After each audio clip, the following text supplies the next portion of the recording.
Imaginez vous réveiller un jour avec la réalisation troublante que la vie que vous vivez n'est pas vraiment la vôtre, que toutes les décisions que vous avez prises, chaque croyance que vous détenez, et même les désirs qui vous conduisent ne sont peut-être pas originaires de la partie la plus profonde de qui vous êtes, mais plutôt des attentes, du conditionnement et des influences invisibles du monde qui vous entoure. Pensez-y, quelle part de votre identité reflète votre moi authentique et quelle part est un masque soigneusement construit façonné par des pressions externes. À quelle fréquence avez-vous l'impression de jouer un rôle, vivant selon un script écrit par la société, par votre éducation ou par les peurs qui chuchotent en arrière-plan de votre esprit? Aujourd'hui, nous nous lançons dans une exploration de l'une des idées les plus profondes de Carl Jung. L'idée que la vie ne commence pas vraiment avant de vous retrouver, mais que signifie se retrouver? S'agit-il simplement de gagner la conscience de soi, ou y a-t-il un processus plus profond et plus transformateur en jeu? Restez avec moi, car alors que nous découvrons les forces cachées qui façonnent votre identité, vous viendrez pourquoi la plupart des gens ne se trouvent jamais vraiment et comment vous pouvez vous libérer. La réalisation finale dont nous discuterons est la plus puissante de toutes. Il a le potentiel de changer non seulement la façon dont vous voyez, mais aussi la façon dont vous vous engagez avec le monde. Carl Gustav Jung était un pionnier de la psychologie de la profondeur, un penseur qui s'est aventuré au-delà des théories traditionnelles de l'esprit pour explorer les vastes domaines cachés de l'inconscient. Contrairement à de nombreux psychologues de son temps, Jung ne croyait pas que le bien-être mental était simplement de s'adapter aux normes sociétales. Au lieu de cela, il considérait la croissance psychologique comme un voyage vers l'individuation, le processus de devenir le soi le plus authentique. Mais voici la réalité, la plupart des gens ne font jamais ce voyage. Ils restent piégés dans une version d'eux-mêmes qui a été façonnée par des influences externes. Ils vivent selon les attentes, ne se demandant jamais si la vie qu'ils mènent est vraiment alignée sur qui ils sont. Ils recherchent la validation du monde extérieur, croyant que le bonheur provient de l'approbation, du succès ou de l'intégration. Pourtant, au fond, il y a un trouble tranquille, un sentiment inébranlable que quelque chose manque. Jung croyait que la vraie vie commence lorsque nous cessons de courir de nous-mêmes. Mais avant de pouvoir parler de ce que cela signifie vraiment de vous retrouver, nous devons d'abord comprendre ce qui empêche la plupart des gens de le faire. À partir du moment où nous entrons dans le monde, nous sommes conditionnés. On nous a donné des noms, des identités et des rôles prédéfinis.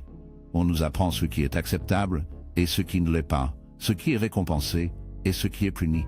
Ce processus est si subtil et progressif que nous le remettons rarement. Nous nous adaptons, nous nous conformons.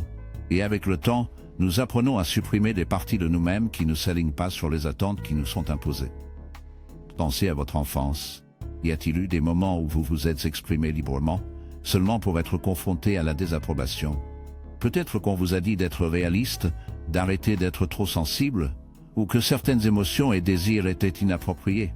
Lentement, vous avez appris à cacher ces parties de vous-même, à les ranger là où personne ne pouvait les voir. Et ce faisant, vous avez commencé à construire un masque, ce que Jung a appelé le personnage. Le personnage est le visage que nous présentons au monde. Il nous permet de fonctionner dans la société, de naviguer dans les relations et d'accepter.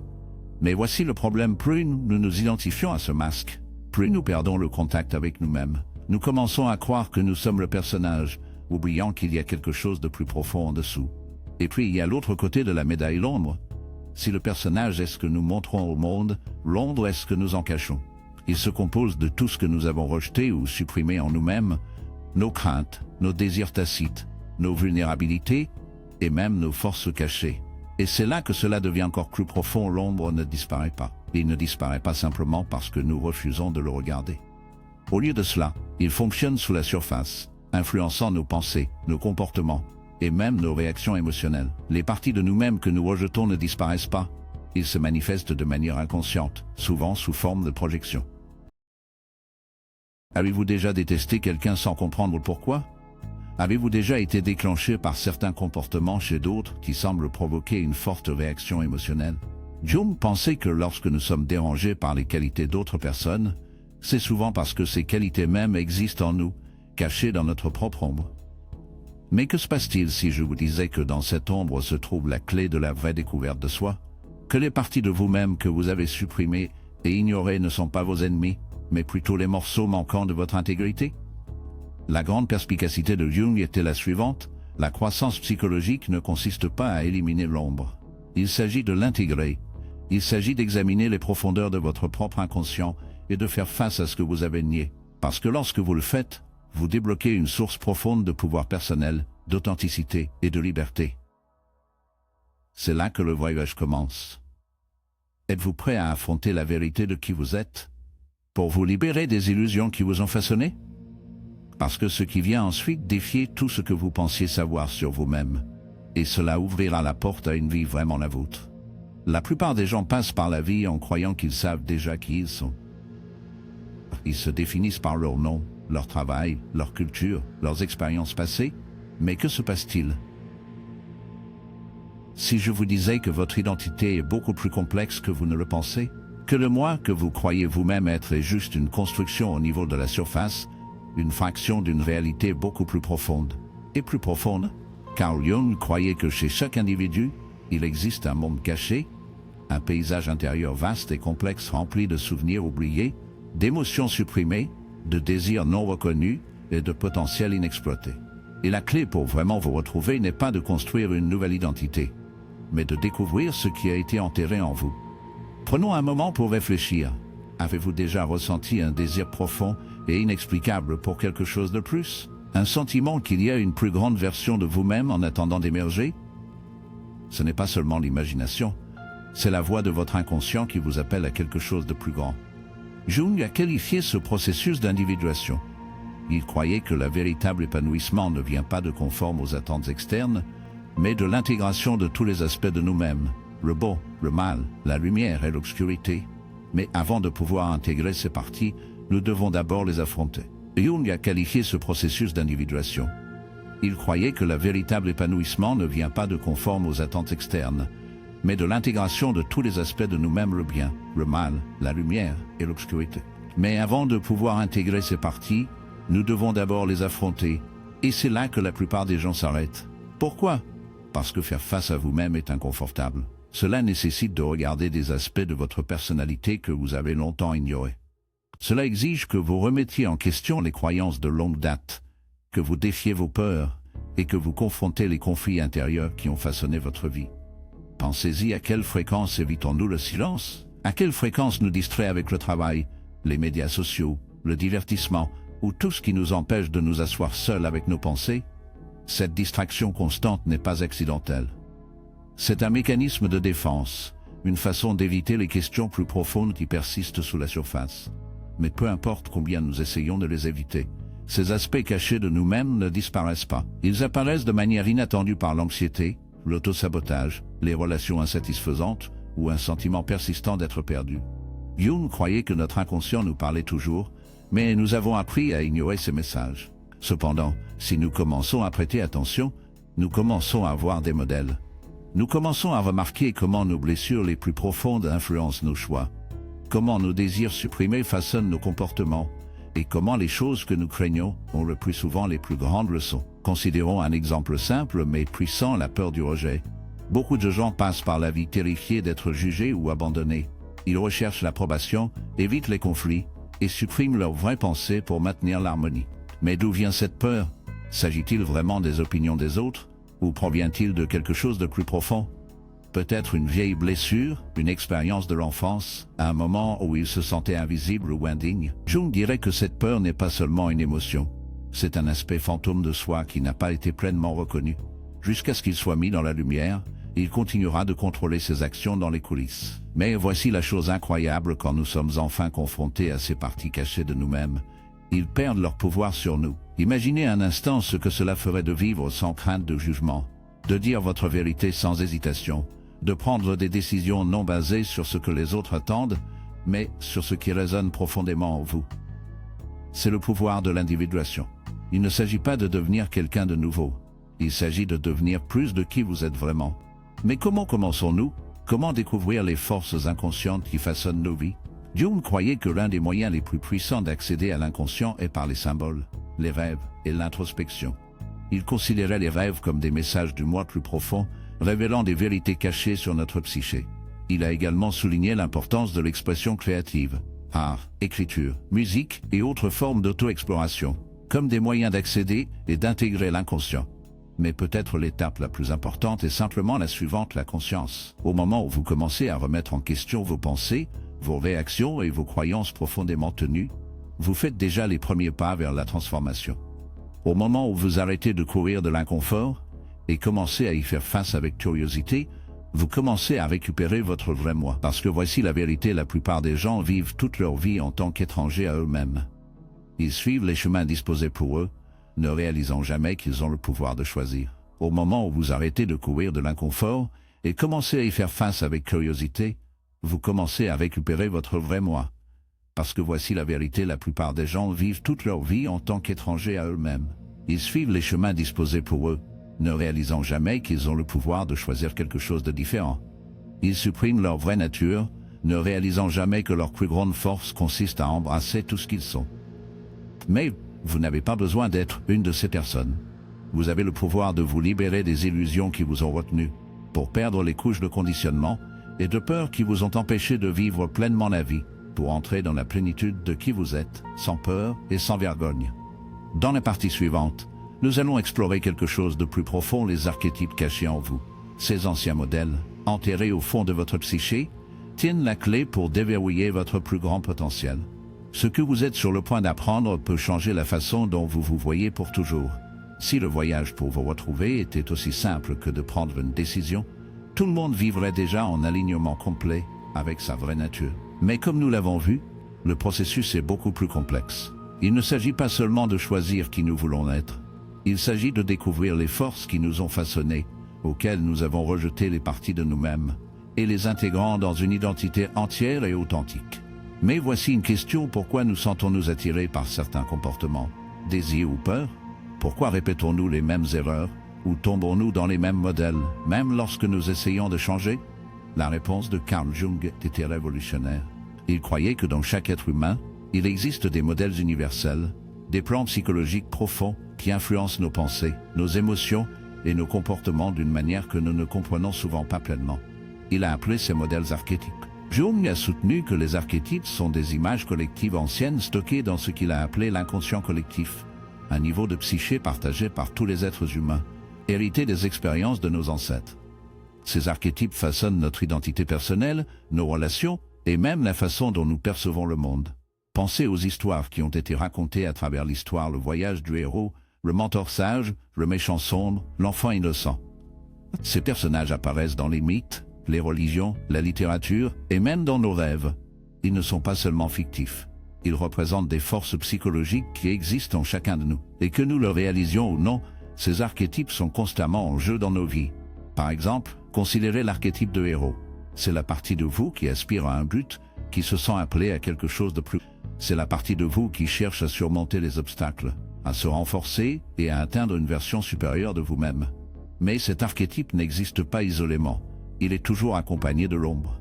L'ombre, comme nous l'avons discuté précédemment, représente les aspects réprimés et cachés du soi.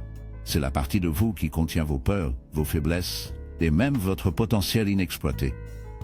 Dans les mythes, le héros doit affronter l'ombre, souvent symbolisé comme un monstre, un ennemi ou un grand défi, avant qu'il ne puisse vraiment évoluer. Maintenant, apportons cela dans la vraie vie. Avez-vous déjà eu un moment où vous saviez que vous deviez changer, mais quelque chose à l'intérieur que vous avez résisté? Un moment où vous avez eu l'occasion de pénétrer dans une plus grande version de vous-même, mais la peur, le doute ou l'auto-sabotage vous ont retenu. C'est la bataille entre le héros et l'ombre qui se déroule en vous. L'erreur que la plupart des gens font est d'essayer de supprimer l'ombre au lieu de la comprendre. Jung croyait que la vraie transformation se produit lorsque nous intégrons l'ombre, non pas en la rejetant, mais en apprenant. Disons que vous avez du mal avec le doute de soi. Au lieu de l'ignorer ou de prétendre qu'il n'existe pas, Jung vous encouragera à vous demander d'où vient ce doute de soi. Est-ce vraiment le vôtre, ou a-t-il été planté en vous par des expériences passées, des attentes sociétales ou des voix des autres? Quelle leçon cela tient-il? Se pourrait-il que dans votre doute, il y ait en fait une force cachée, comme l'humilité, l'introspection ou la capacité de voir les choses sous plusieurs angles? Lorsque nous commençons à voir nos difficultés, non pas comme des faiblesses, mais comme des messages de l'inconscient, tout change. Mais les archétypes vont au-delà du héros et de l'ombre. Il existe de nombreuses autres forces en nous, chacune avec son propre rôle dans la formation de notre identité. l'un des plus puissants est l'archétype anima et animus. Jung croyait que dans chaque homme, il existe un côté féminin caché, l'anima, et au sein de chaque femme, il existe un côté masculin caché, l'animus. Il ne s'agit pas de sexe au sens physique, mais de l'équilibre des énergies en nous. L'anima représente l'intuition, l'émotion, la créativité et la connexion profonde avec l'inconscient. L'animus représente la logique, la structure, la discipline et l'assurance. Lorsque ces deux forces sont en équilibre, une personne se sent entière. Mais quand ils sont déséquilibrés, un conflit intérieur survient. Par exemple, un homme qui rejette son anima peut avoir du mal à exprimer des émotions, craignant la vulnérabilité comme une faiblesse. Une femme qui rejette son animus peut avoir du mal à s'affirmer, se sentant hésitant à prendre le contrôle de sa propre vie. Mais lorsque ces énergies sont adoptées plutôt que supprimées, elles deviennent une source d'immense force. Cela nous amène à l'une des vérités les plus importantes que Jung a découvertes pour vous retrouver. Vous devez embrasser toutes les parties de vous-même, la lumière et l'obscurité, le masculin et le féminin, le connu et l'inconnu. L'individuation ne consiste pas à devenir quelque chose de différent. Il s'agit de devenir entier, mais il y a une dernière pièce à ce puzzle, une dernière révélation qui relie tout ensemble, et c'est peut-être la plus puissante de toutes. Parce que le plus grand obstacle à vous retrouver n'est pas seulement la peur, le doute de soi ou le conditionnement externe. C'est quelque chose de bien plus profond, quelque chose de caché dans le tissu même de la façon dont nous percevons la réalité elle-même. Dans la partie suivante, nous allons le découvrir. Ce que vous êtes sur le point d'entendre défier tout ce que vous pensiez savoir sur vous-même, et cela peut simplement changer votre vie pour toujours. Tout au long de ce voyage, nous avons exploré les forces cachées qui façonnent votre identité, les masques que vous portez, l'ombre que vous supprimez, et les archétypes influençant vos pensées et vos comportements. Mais maintenant, nous devons affronter l'illusion la plus profonde de tous, l'illusion de soi. Vous voyez, la plupart des gens passent par la vie en supposant que leur identité est fixe, qu'ils sont un moi seul et immuable, qui se déplace dans le temps, façonné par des souvenirs et des expériences. Mais Jung, ainsi que de nombreux grands philosophes et mystiques, ont compris quelque chose de radical. Le moi n'est pas une entité statique. Vous voyez, la plupart des gens passent par la vie en supposant que leur identité est fixe, qu'ils sont un moi seul et immuable qui se déplace dans le temps, façonné par des souvenirs et des expériences. Mais Jung, ainsi que de nombreux grands philosophes et mystiques, ont compris quelque chose de radical. Le soi n'est pas une entité statique. Il est fluide, en constante évolution, et bien plus grand que nous avons été amenés à croire. Et si la version de vous avec laquelle vous identifiez en ce moment n'est qu'un fragment de quelque chose de beaucoup plus grand? Et si la personne que vous pensez que vous êtes n'est qu'une expression d'une conscience illimitée qui évolue depuis des siècles, à travers des vies, à travers une sagesse et une expérience héréditaire? Jung a exploré cette idée à travers le concept de soi. Pas le petit soi axé sur l'ego qui s'accroche aux étiquettes et aux peurs, mais le vrai moi, la totalité de qui vous êtes au-delà des illusions de l'identité. Cette prise de conscience est à la fois libératrice et terrifiante, car elle signifie que tout ce que vous avez cru être, toutes les peurs, les limites, les histoires que vous vous racontez, n'est pas la vérité. Il s'agit simplement d'une construction, un cadre temporaire construit par l'esprit. Et voici la vérité la plus puissante de tous: vous n'êtes pas seulement un seul, isolé, se déplaçant dans la vie. Vous êtes un vaste champ de conscience interconnecté, portant en vous la sagesse des générations, la profondeur de l'inconscient et le potentiel de la transformation qui dépasse l'imagination. Mais si cela est vrai, alors pourquoi nous sentons-nous si limités? Pourquoi ressentons-nous la souffrance, le doute et la peur? La réponse réside dans l'ego. L'ego n'est pas l'ennemi, c'est simplement la partie de l'esprit qui crée un sentiment de séparation. C'est la voix dans votre tête qui dit « c'est qui je suis et c'est qui je ne suis pas ». Il construit des murs, définit les frontières, et vous maintient attaché à des motifs familiers. Alors que l'ego sert un but, c'est aussi le plus grand obstacle à la découverte de soi, car, en vérité, vous n'êtes pas limité à une seule identité. Vous êtes en évolution constante, et au moment où vous arrêtez de vous accrocher à l'idée de qui vous pensez être, vous débloquez des possibilités infinies. Mais comment faites-vous cela? Comment dépasser l'illusion de soi et dans la plénitude de votre existence? Jung a offert un chemin, celui qui nécessite du courage, une introspection profonde et une volonté de renoncer à tout ce que vous pensiez savoir sur vous-même. Tout d'abord, embrassez l'inconnu. La plupart des gens craignent un inconnu car il représente l'incertitude. Mais l'inconnu est l'endroit où la croissance se produit. C'est là que la transformation se produit. Lorsque vous arrêtez de résister au mystère en vous et que vous vous penchez plutôt avec curiosité, vous commencez à voir le monde et vous-même avec de nouveaux yeux. Deuxièmement, relâchez l'attachement aux étiquettes. Vous n'êtes pas seulement votre nom, vous n'êtes pas seulement votre travail, votre passé ou votre personnalité, vous êtes quelque chose de bien au-delà de la définition. Lorsque vous lâchez des identités rigides, vous créez un espace pour quelque chose de plus grand à émerger. Troisièmement, écoutez l'inconscient. Vos rêves, vos instincts, vos intuitions profondes, elles ne sont pas aléatoires. Ce sont des messages de soi, vous guidant vers la complétude. Plus vous vous connectez, plus vous commencerez à reconnaître les modèles, les synchronicités et les signes qui vous mènent vers votre véritable chemin. Enfin, rendez-vous au processus. Se retrouver n'est pas une destination. Ce n'est pas quelque chose que vous réalisez et oubliez ensuite. C'est un voyage en cours, un déroulement de couches de vérité plus profondes et plus profondes pour reconnaître les modèles, les synchronicités et les signes qui vous mènent vers votre véritable chemin. Et enfin, ce rendez-vous au processus. Se retrouver n'est pas une destination. Ce n'est pas quelque chose que vous réalisez et oubliez ensuite. C'est un voyage en cours, un déroulement de couches de vérité plus profondes et plus profondes. Et voici la révélation ultime. Vous n'avez jamais été vraiment perdu. Vous avez toujours été ici. Le moi que vous avez cherché a été en vous depuis le début, en attendant de se souvenir. Alors maintenant, le choix vous appartient.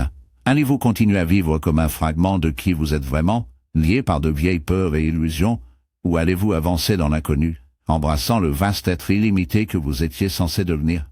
Parce que la vie ne commence pas vraiment avant de vous retrouver, et maintenant vous savez le chemin. Merci d'avoir regardé.